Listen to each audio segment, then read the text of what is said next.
गुजरात का रण, गुजरात के रंग के संग दिखाने निकली न्यूज नेशन की टीम ने ऐतिहासिक शहर जामनगर का कोना कोना खंगाला। शहर की मशहूर बांधनी साड़ी और उससे जुड़े लोगों से बात की। पीतल कारोबार और कारोबारियों का हाल दिल जाना। क्रिकेट के लिए जाने जाने वाले शहर में क्रिकेट के रंग दिखाए।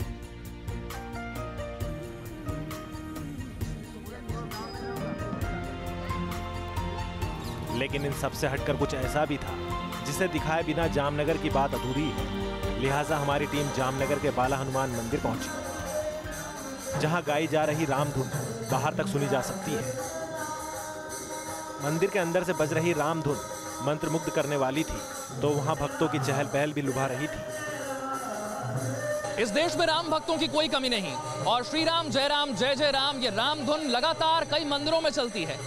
लेकिन कुछ घंटे, कुछ हफ्ते या कुछ महीनों तक अगर हम आपको बताएं गुजरात के जामनगर में एक ऐसे मंदिर के बारे में जहां ये रामधुन 24 घंटे सतत निरंतर 54 सालों से चल रही है, और इसकी इसी विशेषता को देखते हुए इस मंदिर का नाम Guinness book of world record में दर्ज किया गया है। यहां बाकायदा लोगों की शिफ्ट लगती है, पाली लगती है, बोर्ड पर उनका नाम लगता है और वो अपनी शिफ्ट के मुताबिक यहां आते हैं और रामधुन में हिस्सा लेते हैं। आइए आपको मिलवाते हैं, आपको दिखाते हैं ये खास मंदिर बाला हनुमान मंदिर।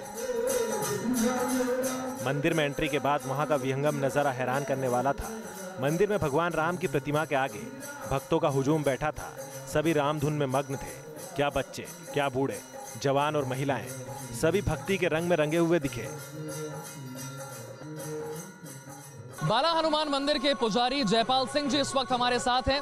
आइए उनसे जानते हैं इस मंदिर के इतिहास के बारे में और यहाँ पर रामधुन कब से शुरू हुई और निरंतर कब से चल रही है, इनसे जानते हैं। जयपाल जी, कब इस मंदिर का निर्माण हुआ और रामधुन जो सतत यहाँ पर चल रही है ये कब से जारी है? ये 1/8/1964 को प्रारंभ हुआ था और हमारे गुरुदेव प्रेम भिक्षु जी महाराज जिन्होंने अखंड हरि नाम चालू किया, और इस कलिकाल में केवल भगवान का नाम है जो बहुसागर से पार लगाने वाला है। इस हेतु से उन्होंने अखंड रामधुन का प्रारंभ किया जो रात दिन चलती है, किसी भी परिस्थिति में ये बंद नहीं हुई है। 24 घंटे सतत निरंतर रामधुन यहाँ पर श्री राम जय जय राम चलती रहती है, तो कम से कम कितने लोग हर वक्त यहाँ मौजूद होते हैं? कम से कम 20-25 आदमी तो मौजूद रहते ही हैं। हाँ, 24 घंटे, लेकिन पूरा दिन तो ज़्यादा भीड़ रहती है, दिन में, रात में कम रहती है। लेकिन फिर भी यहाँ पे हनुमान जी की कृपा और हनुमान जी महाराज जहाँ राम नाम चलता है वहाँ हनुमान जी महाराज होते हैं। हमें पता चला कि इस मंदिर के नाम एक अनोखा वर्ल्ड रिकॉर्ड भी दर्ज है। इस मंदिर में 1964 से यानी पिछले 54 सालों से बिना रुके रामधुन गाई जा रही है। इसका सिलसिला 2001 में आए भीषण भूकंप में भी नहीं रुका। यहाँ बताया जाता है कि 2001 में जब भूकंप आया था, हजारों लोगों की मौत हो गई थी, उस वक्त भी यहाँ पर रामधुन चलती रही थी। ये कैसे हुआ? हाँ, चल रही थी, बिल्कुल। जो भक्त हैं जिन्होंने भगवान पर पूरा भरोसा है वो बैठे रहते हैं, चाहे भूकंप आए, बारिश हो, कोई भी परिस्थिति हो, लेकिन रामधुन चलती रहती है। हमने सुना है कि इस मंदिर की लोकप्रियता इतनी बढ़ गई है कि अब जामनगर के बाहर से, गुजरात के बाहर से भी लोग यहाँ पर देखने आते हैं। हाँ जी आते हैं, और 54 ईयर्स हो गए अखंड रामधुन चल रही है, और न भूतो न भविष्यति। अभी कोई चालू करेगा तो भी इसके बराबर नहीं आ सकता, क्योंकि ये 54 साल हो गए, 54 ईयर्स से अखंड चल रही है, डे एंड नाइट। 54 साल हो गए हैं इस मंदिर में लगातार रामधुन श्री राम जय राम चल रही है। बाकायदा लोगों की शिफ्ट लगती है, बोर्ड पर उनके नाम लगते हैं और वो अपनी शिफ्ट का ध्यान रखकर यहाँ पर निरंतर आते हैं। 24 घंटे यहाँ रामधुन ऐसे ही चलती रहती है। बाला हनुमान मंदिर के बाद न्यूज नेशन की टीम जामनगर को उस इलाके में पहुंची जहां रात में दुकानें खुलती हैं और रात में ही वहां लोगों का हुजूम उमड़ता है। रात के 12 बज रहे हैं, ज्यादातर सड़कें सूनी हैं, ज्यादातर दुकानें बंद हैं, लेकिन कुछ दुकानें ऐसी हैं जो रात के 12 बजे ही खुलती हैं। मैं मौजूद हूं गुजरात के जामनगर में और यहाँ के लोगों के मिजाज को समझने की कोशिश कर रहे हैं। रात के 12 बजे यहाँ लोग चर्चा करते हैं गाठिया पर, जलेबी और फाफड़ा पर। ये खाते भी हैं और साथ में होती है राजनीतिक चर्चा। कुछ लोग हमारे साथ यहाँ पर मौजूद हैं, आइए जानते हैं क्या हो रही है चर्चा। यहाँ पे कई लोग हमारे साथ हैं जो लोग खा रहे हैं गाठिया, जलेबी और फाफड़ा, और रात को 12 बजे चल रही है चर्चा। गुजरात चुनाव को लेकर क्या सोचते हैं, आइए इनसे जानते हैं। गुजरात में अभी चुनाव का माहौल है, यहाँ जम के कांग्रेस वाले, बीजेपी और अदर पार्टी वाले अपना प्रचार कर रहे हैं, लेकिन अभी तक बीजेपी की सभी सीटें क्लियर नहीं हुई है। तो अभी देखते हैं क्या हो सकता है। मुद्दे क्या है जामनगर के?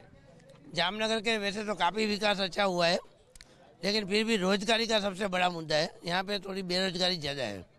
बेरोजगारी ज्यादा है, इनका मुद्दा बेरोजगारी। आरक्षण किन लोगों का मुद्दा है जानते हैं? आरक्षण मुद्दा है क्या गुजरात चुनाव में? आरक्षण मुद्दा तो नहीं है कुछ, और विकास का मुद्दा है, वो बहुत बढ़िया रहेगा। मोदी जी तो यहाँ से चले गए दिल्ली, तो विजय रूपानी उनकी कमी पूरी कर पा रहे हैं क्या? शायद कर पाएंगे, हमें ऐसा लगता है। आपकी क्या मांग है जामनगर के लिए? हमारे जामनगर के लिए विकास की मांग है, और बढ़िया रहना चाहिए। जामनगर के लिए विकास की मांग कर रहे हैं कुछ युवा हमारे साथ हैं। वो क्या सोचते हैं? हार्दिक पटेल बोल रहे हैं युवाओं को आरक्षण मिलना चाहिए क्योंकि शिक्षा में और रोजगार में इन्हें मौके नहीं मिल पाते हैं। आप क्या सोचना है? पटेल कम्युनिटी यहाँ पे इतनी प्रोग्रेसिव है, भी हर एक कम्युनिटी में कुछ कुछ लोग को तो गरीब होंगे, कुछ को एजुकेशन नहीं मिली होगी, कुछ अपने दम पे एजुकेटेड नहीं होंगे। तो अभी सबको आरक्षण देते चले तो फिर तो 99% आरक्षण हो जाएगा। तो फिर क्या 1% को आरक्षण देंगे? तो किसको आरक्षण मिलना चाहिए? जितना है वो बरकरार रखे। बाकी ये बढ़ाने की जरूरत नहीं है। ये इलेक्शन के बाद सब हार्दिक पटेल और सब गायब हो जाएंगे। इलेक्शन के बाद हार्दिक पटेल और बाकी सारे नेता गायब हो जाएंगे। कुछ और लोग हमारे साथ हैं। हार्दिक पटेल, अल्पेश ठाकुर और जिग्नेश मेवानी सब अपने अपने वर्ग के प्रतिनिधि बन गए हैं। तो गुजरात कैसे वोट करेगा? इनके साथ जातियों में बंटकर वोट करेगा या एजेंडा सिर्फ विकास होगा? पूरे गुजरात में देखो तो हर ज्ञाति के बाहर निकल के जो भी नेता होगा, अच्छा होगा, उसको वोट करेंगे। वो तीनों यंग जनरेशन है, अभी उसका कोई इलेक्शन पे असर नहीं होगा। अभी कई लोग कांग्रेस में जाते हैं, कहीं बीजेपी में जाते हैं, कहीं अन्य पक्ष में जाते हैं। यहाँ के लोग, गुजरात के लोग जाने माने होते हैं, वो जो काम करता है उसको वोट करेंगे। वो बिल्कुल सही बात है कि जो काम करेगा उसको वोट मिलेगा। इस जगह पर लोग मुद्दों को लेकर चर्चा करते दिखे। कुछ मोदी समर्थक मिले जिन्होंने बीजेपी सरकार के विकास के काम की तारीफ की, तो कुछ विरोधी भी मिले जिन्होंने इस पर सवाल उठाए। राहुल गांधी कहते हैं विकास पागल हो गया। जो social media Bharatiya Janata party की एक वक्त में ताकत बन गया था, वही social media Bharatiya Janata party के लिए मुसीबत बन गया है। ऐसा क्या हो गया? जो भी है वो विकास के बारे में बात करता है, मगर गुजरात में देखो, कहीं कहीं सिटी के अंदर देखो तो विकास हुआ है। ग्रामीण कक्षा में अलग बात है, मगर सिटी में तो विकास हुआ है, वो बिल्कुल अच्छी बात है। विकास हुआ है, ये बात मानते हैं। राहुल गांधी कहते हैं जो गुजरात का विकास मॉडल है, ये सिर्फ कहने के लिए विकास मॉडल है। सड़कें बन गई है, सड़कों से आगे विकास बढ़ नहीं पा रहा। सिर्फ सड़कें का ही काम हुआ है, बाकी सब और कुछ काम नहीं हुआ है। विकास सच्ची में गंदा ही हुआ है, ऐसा है। ऐसा कुछ विकास के हिसाब से कुछ फायदा नहीं हुआ है। अभी हम तो कांग्रेस पार्टी को विकल्प के तौर पर देखते हैं क्या आप लोग? भारतीय जनता पार्टी से अगर नाराज हैं तो क्या कांग्रेस पार्टी विकल्प है आपके लिए? बिल्कुल देखते हैं, बिल्कुल देखते हैं, और ये भी तय करेंगे कि हमारे एरिया में कौन सा आदमी खड़ा है। एक पक्ष के अलावा वो भी बहुत महत्व रखता है कि कौन आदमी खड़ा है, उसी को। यानी कि अपने स्थानीय विधायक को देखकर आप वोट करें? विधायक को देख के वोट करेंगे। कि ये नोटबंदी और जीएसटी लगाना तब से मोदी के खिलाफ हो गया, बाकी अब तक मोदी सही था। तो नोटबंदी और जीएसटी के फैसले मोदी सरकार ऐसा कहती है कि अभी के लिए तकलीफ है, लेकिन आगे चलकर बहुत अच्छे हैं। मर जाएगा, बाद में क्या करेगा? फायदा या नुकसान? क्या नुकसान हुआ? जो व्यापारी नहीं जिंदा रहेगा तो वो क्या करेगा? कैसे नुकसान हुआ जीएसटी से? जीएसटी 150 चीजों से भी ज्यादा चीजों पर जीएसटी को घटा दिया गया, तो कोई फायदा नहीं मिला आपको? ऐसा नहीं है, कस्टमर आता नहीं है। सबको 28% लगा दिया था, दीपावली के बाद ये जीएसटी हटाया। अभी 3 तारीख के पहले वो हुआ है अमल के, अब 18% लगाया है। ठीक है, व्यापारी क्या खुश है जामनगर में? आपको लगता है कि किस तरह से विकास हो रहा है, और जीएसटी और नोटबंदी के बाद से क्या परिवर्तन है? कुछ नहीं, वैसे ही सब अच्छा ही चलता है, कोई दिक्कत नहीं है। कोई दिक्कत नहीं लग रही आपको? नहीं। विजय रूपानी क्या मोदी जी की जगह भर सकते हैं? हाँ जी, भर लेंगे। हाँ जी। वोट करेंगे बीजेपी के लिए? हाँ जी। चलिए, भारतीय जनता पार्टी के भी सपोर्टर्स यहाँ पर हैं। कुछ और लोगों से बात करते हैं। गाठिया यहाँ पे खाया जा रहा है, जलेबी फाफड़ा खाया जा रहा है। इन लोगों से जानते हैं कि इनके मुद्दे जामनगर को लेकर क्या हैं, जामनगर के बारे में क्या सोचते हैं, कितना विकास हुआ, और स्थानीय विधायक ज्यादा महत्वपूर्ण है या फिर कोई मुख्यमंत्री का चेहरा होना चाहिए, या फिर मोदी जी के चेहरे पर ही वोट करना चाहते हैं? ऐसा कुछ नहीं है, रूपानी जी भी अच्छे ही है। As CM he is good, विकास भी अच्छा हो रहा है और बीजेपी ही आएगा। आखिर इस जगह ऐसा क्या मिलता है जो लोगों की भीड़ यहाँ ठहर सी जाती है? आधी रात को दुकान पर मिलने वाले खाने पीने के सामानों का भी हमारी टीम ने जायजा लिया। रात को 12 बजे प्रद्युमन जी यहाँ पर दुकान लगाते हैं। भाई ऐसा क्या खिलाते हैं लोगों को जामनगर के जो यहाँ पर वो आते हैं और यहाँ बैठकर रात भर चर्चा करते हैं? प्रद्युमन जी, ये इसको फाफड़ा बोलते हैं, इसको वनेला गाठिया बोलते हैं, ये खमन ढोकला है, ये सलाद है, जलेबी है, थेपला है, मिर्ची और ये मीठा खमन बोलते हैं, ये चटनी। ये सब खाने का इधर मजा ही अलग है। रात को देर तक लोगों की भीड़ होती है। ये कितने बजे दुकान खोलते हैं? वो पूरे सुबह तक चालू रहता है। और ज़्यादातर अभी तो क्या है, वो चुनाव की चर्चा करने के लोग ज़्यादा देर तक इधर चर्चा करने के लिए आते हैं और खाने का बहुत मज़ा आता है सबको। चलते चलते हमें वहाँ लोगों का एक ऐसा ग्रुप मिला जो सियासी मुद्दे पर चर्चा कर रहा था। न्यूज़ नेशन की टीम ने गुजरात चुनाव और चुनावी मुद्दे पर उनकी भी राय जानी।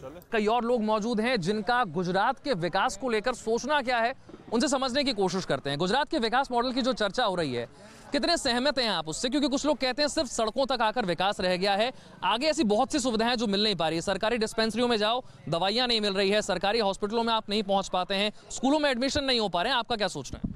देखिए, जहाँ तक बात है बेसिक सुविधाओं की, तो हमारा मानना यह है कि आपने जैसे कहा कि बेसिक सुविधाएं जो है मेडिकल जो होती है सुविधाएं वो नहीं मिल रही और शैक्षणिक सुविधाएं नहीं मिल रही। तो उसमें हमारा मानना यह है कि सबसे पहले जामनगर की जो सबसे बड़ी अस्पताल है, जो सरकारी अस्पताल है, उसमें बिल्कुल भी साफ़ सफाई नहीं होती। क्योंकि बहुत से इलाके ऐसे हैं पूरी अस्पताल में कि आपको मिलेगा कि वहाँ पे कचरा पड़ा हुआ है, मतलब लिटरली कचरा पड़ा हुआ है। जो वेस्ट वहाँ का जो होता है, जो खून वाले जो टिश्यूज होते हैं, जो कॉटन होते हैं, वहाँ पे पड़े। यानी कि स्वच्छ भारत मिशन पर आप सवाल उठा रहे हैं। रोजगार के मौके यहाँ पर कितने हैं? रोजगार पर बात करें, रोजगार के मौके मिल रहे हैं क्या? रोजगार की बात हम बाद में करेंगे, पर पहले ये बात कर ले कि स्वच्छ भारत जो है वो एक हाई लेवल पे, जहाँ पे भारत के जो हाई लेवल पे जो जहाँ से शुरू हुआ है ये, वहाँ से अच्छा चल रहा है। पर नीचे आते आते आते आते लोग अपनी जिम्मेदारी नहीं उठा रहे, पहली बात। दूसरी बात, शिक्षा के मुद्दे पर अगर हम आए थे तो जामनगर में आप देखेंगे कि बहुत सी सरकारी स्कूल्स ऐसी है जो क्वालिटी एजुकेशन प्रोवाइड कर सकती है, पर वहाँ पे लोग और कुछ मतलब जो हाई लेवल पे लोग हैं वो अपनी दुकान चलाने के लिए अपनी पर्सनल सेल्फ फाइनेंस स्कूल्स और कॉलेजेस खोल के बैठे हुए हैं, जो उनको नेगेटिव मतलब करते जा रहे हैं। यानी कि शिक्षा के क्षेत्र में और साफ सफाई के क्षेत्र में अभी बहुत कुछ करने की जरूरत है। मुद्दे क्या है जामनगर के? क्या जब आप वोट करने जाएंगे क्या कुछ लेकर जाएंगे जहन में? नहीं, विकास तो हुआ है लेकिन और भी करना है, इसलिए बीजेपी को वोट देना चाहिए। विकास तो हुआ है लेकिन और भी करना है, और भी आगे करना है। गुजरात के विकास मॉडल की चर्चा दुनिया भर में हो रही है, क्या रह गया है अभी? नहीं, अभी बाकी है लेकिन और करना है विकास, इसलिए बीजेपी को वोट देना चाहिए। नोटबंदी हो गई, जीएसटी हो गई, कहा गया है व्यापारियों को काफी नुकसान हो रहा है, लेकिन मोदी जी कहते हैं कि कुछ समय की बात है, उसके बाद सब सुधर जाएगा। आप सहमत हैं? हाँ, सहमत है। चलिए, मिली जुली राय है लोगों की। कुछ भारतीय जनता पार्टी से नाराज हैं, कुछ कांग्रेस के पक्ष में हैं। इंतजार करना होगा 18 तारीख का जब नतीजे आएंगे गुजरात विधानसभा चुनाव के। वीडियो जर्नलिस्ट सत्या रंजन राउतरे के साथ विशाल कालरा, न्यूज नेशन, जामनगर।